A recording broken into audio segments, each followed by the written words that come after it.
Hello students, Jai Hind and welcome to Shaurya Bharat defence Yoddha YouTube channel.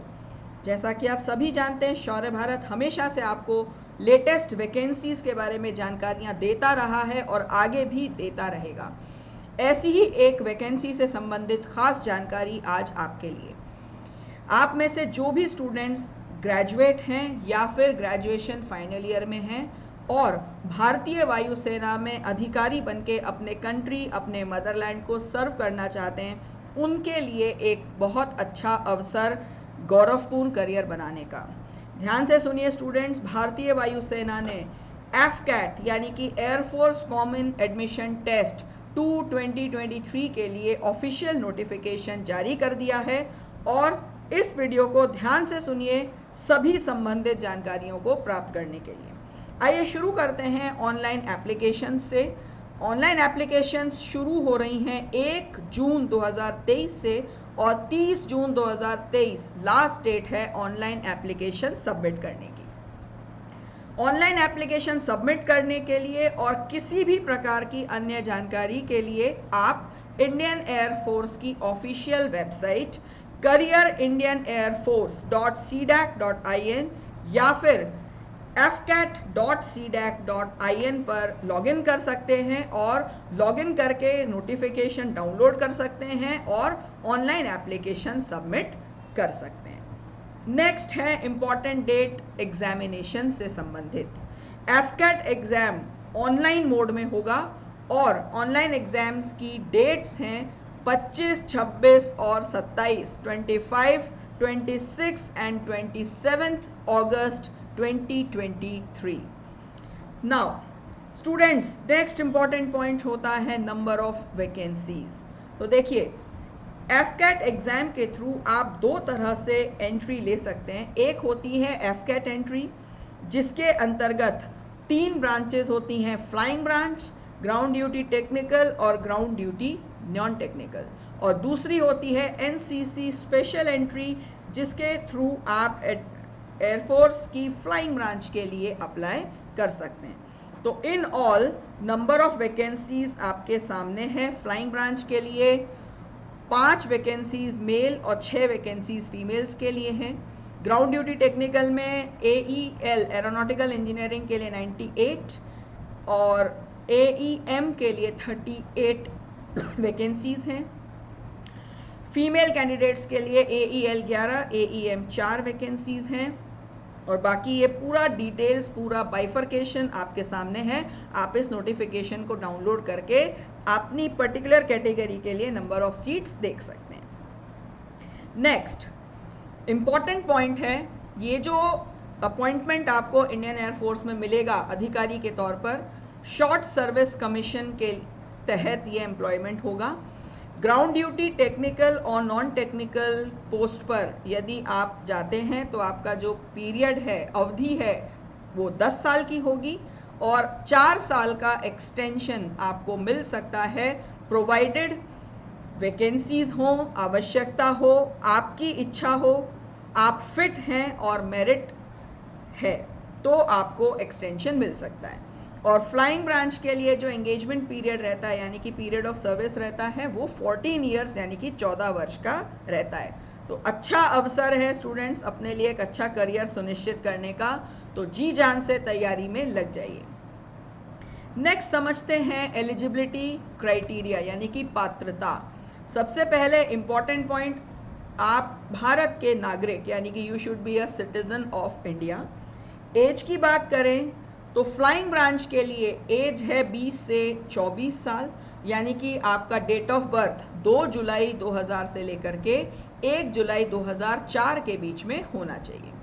और यहाँ एक स्पेशल रिलैक्सेशन भी है अपर एज लिमिट में, यदि आपके पास में DGCA यानी कि directorate general of civil aviation के द्वारा जारी किया गया कमर्शियल पायलट लाइसेंस है तो आपके लिए 2 साल का एज रिलैक्सेशन है। इस केस में डेट ऑफ बर्थ होना चाहिए 2 जुलाई 1998 से लेकर के 1 जुलाई 2004 के बीच में।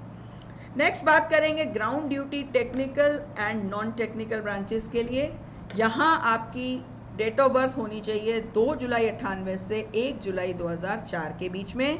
And students please note, course start होने के समय आपका मैरिटल स्टेटस अनमैरिड होना चाहिए और ट्रेनिंग पीरियड में शादी करना या मैरिज करना प्रोहिबिटेड है। आप शादी नहीं कर सकेंगे ट्रेनिंग के पीरियड में, राइट। नाउ अब बात करेंगे एजुकेशनल क्वालिफिकेशंस की। तो फ्लाइंग ब्रांच के लिए यदि आप अप्लाई करना चाहते हैं तो आपकी क्वालिफिकेशन होनी चाहिए 10+2 यानी कि 12th या सीनियर सेकेंडरी के नाम से भी आप इसको जानते हैं। सब्जेक्ट्स होने चाहिए मैथ्स और फिजिक्स, और साथ ही मैथ्स और फिजिक्स में न्यूनतम मिनिमम 50% मार्क्स होना आवश्यक है।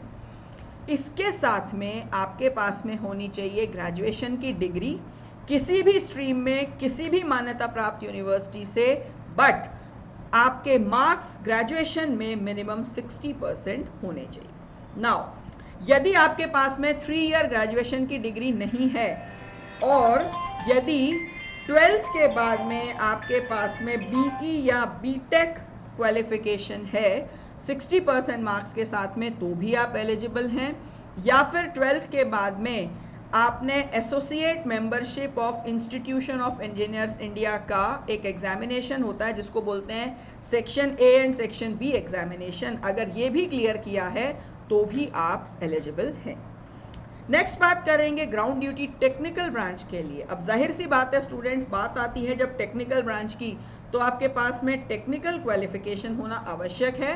तो इस केस में ध्यान रखिएगा 12th यानी कि 10+2 आपकी होनी चाहिए फिजिक्स और मैथमेटिक्स से, जिसमें आपके मार्क्स मिनिमम 50% होने चाहिए।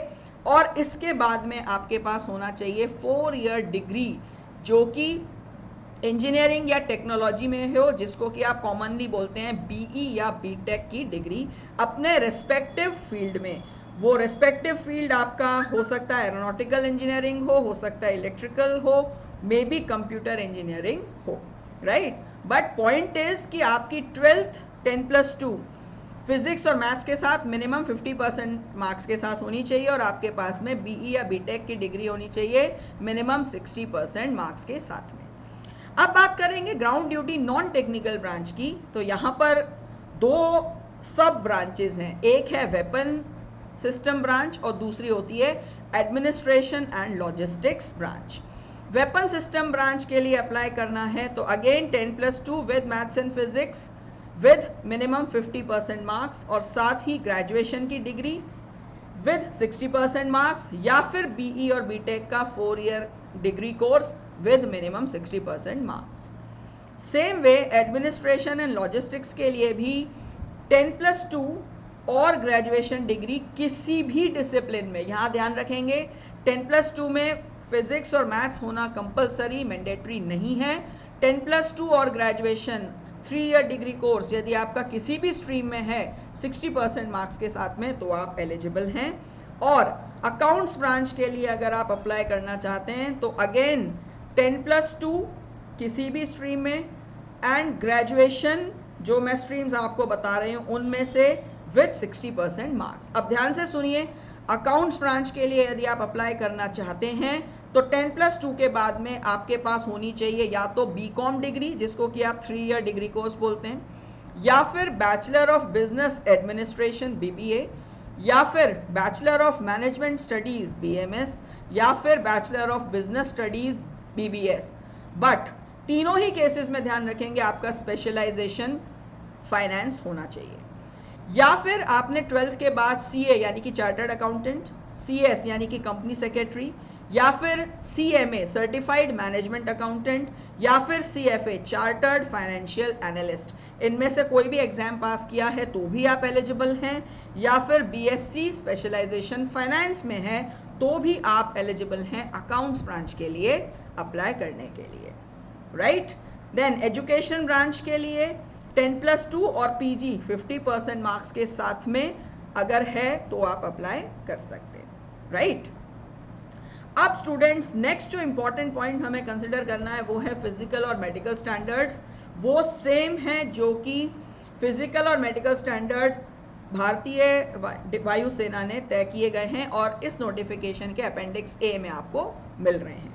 अप्लाई करने के लिए मैंने आपको पहले भी बताया careerindianairforce.cdac.in या फिर fcat.cdac.in पर आपको लॉगिन करना है और आप अप्लाई कर सकते हैं। और ध्यान रहे, ऑनलाइन एप्लीकेशन सबमिट करने के लिए आपके पास में आधार कार्ड होना मैंडेटरी है।